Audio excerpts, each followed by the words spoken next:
Putin's men on land seizure spree as Zelensky stares at defeat. Russian forces close in on another Ukrainian stronghold. Sumy under fire. Russian soldiers destroy enemy units. Battle to recapture Andreevka in crucial Sumy intensifies. Russia's military push is accelerating, with Moscow setting its sights on fresh territorial gains. After capturing key strongholds, including Pokrovsk and Seversk in recent days, Russian forces are now driving deeper toward Ukraine's northeast, with Sumy firmly in the crosshairs. In the latest escalation, Russian troops say they destroyed 3 Ukrainian combat groups near Andreevka in the Sumy region. According to RIA Novosti, the Ukrainian units belonged to the 158th Mechanized Brigade. The report claims Ukrainian forces tried 3 times to halt the Russian advance and failed each time. Sumy, a strategic northeastern city, has been under relentless pressure for months as Moscow pushes to expand control along the border.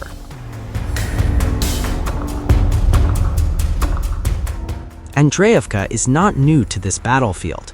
It was earlier under the control of Russian forces. But the tables turned in June this year. Ukrainian troops had recaptured Andreevka from Russian forces.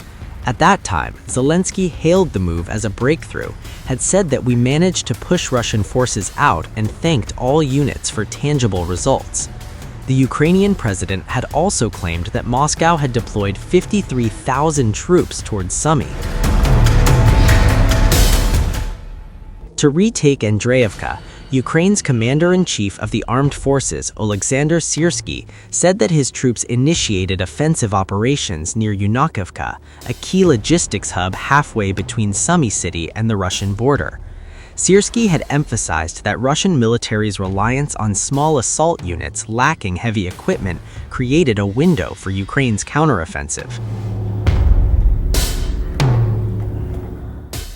Kyiv believed Russian reliance on light assault units had opened a window. That window is now slamming shut. Russian forces re-entered Sumy in February 2025, crossing from the north in what Moscow described as a preemptive move against a Ukrainian buildup near Kursk. The objective? To carve out a buffer zone across Sumy and Kharkiv, shielding Russian territory while tightening the noose around Ukraine's eastern defenses. But why do Russian forces now want to retake Andreevka?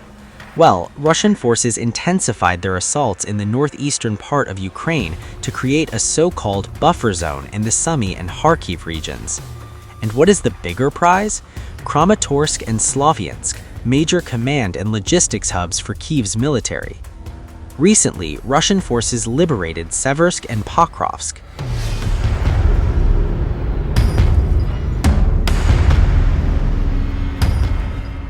Meanwhile, amid fear of losing another city, Ukrainian President Volodymyr Zelensky is pushing his own narrative. He claimed that Ukrainian units have recaptured several settlements and neighborhoods near the city of Kupiansk in the northeastern Kharkiv region, following a months-long operation aimed at reversing Russian advances there. Zelensky visited a military command post in the city, accompanied by his military chief Oleksandr Syrsky, and presented awards to soldiers to mark Ukraine's Day of the Ground Forces. I sincerely thank you for bravely defending the state in such a challenging and dangerous area. Kupiansk, the Kupiansk direction, the city of Kupiansk. I know that many of you have been fighting since the very beginning of the war, and many people are on the front lines, without a break. I truly and deeply appreciate it for your understanding and support. The way you treat Ukraine, our state, without you, we simply would have lost it. I am grateful to you for this, and not just today. Today, the Kupiansk direction. Our soldiers who are achieving results for Ukraine here. Many Russians talked about Kupiansk. I congratulated the guys. Thank you to every unit, to everyone fighting here, to everyone destroying the occupier. Today, it is extremely important to achieve results at the front so that Ukraine can achieve results in diplomacy, That's exactly how it works. All our strong positions inside the country, strong positions in the conversation about ending the war. Thank you to every warrior. I am proud of you. Thank you to all our ground forces. Today is your day and yours alone. Thank you, guys. Glory to Ukraine. But the fighting is only spreading. On Friday, Russian strikes hit key ports in Odesa, reportedly setting 3 NATO-linked vessels on fire, adding a new layer of risk to an already volatile war. Russia bombards multiple NATO ships in shock bombardment. Russia strikes key Odesa ports, 3 NATO nation vessels on fire.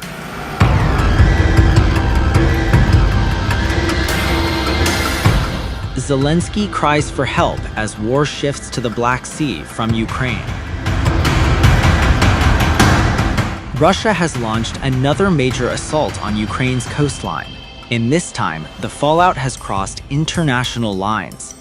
On Friday, Russian forces attacked 2 Ukrainian ports, striking civilian maritime infrastructure and damaging 3 Turkish-owned vessels, including a ship loaded with food supplies.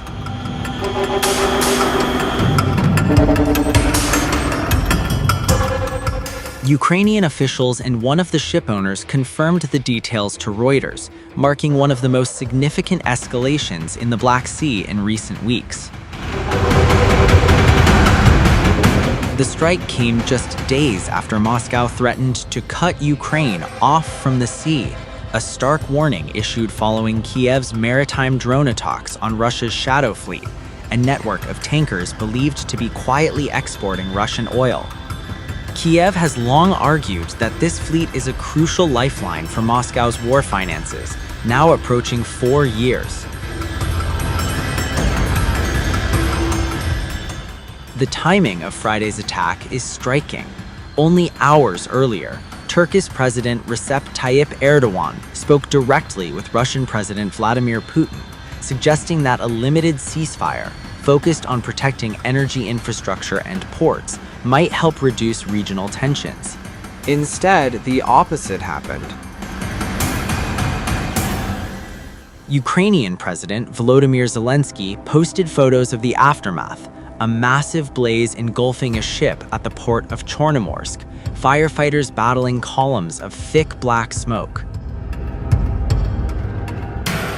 This proves once again, said Zelensky, that Russians not only refuse to take the current opportunity for diplomacy seriously enough, but are also continuing the war aimed precisely at destroying normal life in Ukraine. The damaged ship, owned by Sank Shipping, was identified as the Sank T. The company said so far no casualties among the crew have been reported. Damage is believed to be limited, though assessments are ongoing. Ukraine's Deputy Prime Minister Alexei Kuleba condemned the strikes, saying Russia is targeting civilian logistics and commercial shipping, not military assets. He confirmed that ballistic missiles and drones were used in the assault, and that a private sector employee had been injured in a separate hit on Odesa port. A cargo loader was also destroyed. Ukraine's Navy told Reuters that all 3 damaged vessels were Turkish-owned, a detail later confirmed by Turkey's foreign ministry, which also emphasized that no Turkish citizens were harmed. Ankara renewed its call for an agreement to prevent further escalation in the Black Sea and halt attacks on navigation safety, energy facilities, and ports. The ports of the Odesa region remain a vital economic artery for Ukraine. As Kyiv intensifies its own strikes, including recent hits on Russian targets in the Caspian Sea, the struggle for control of maritime lanes and the future of Black Sea security is entering a dangerous new phase with no end in sight.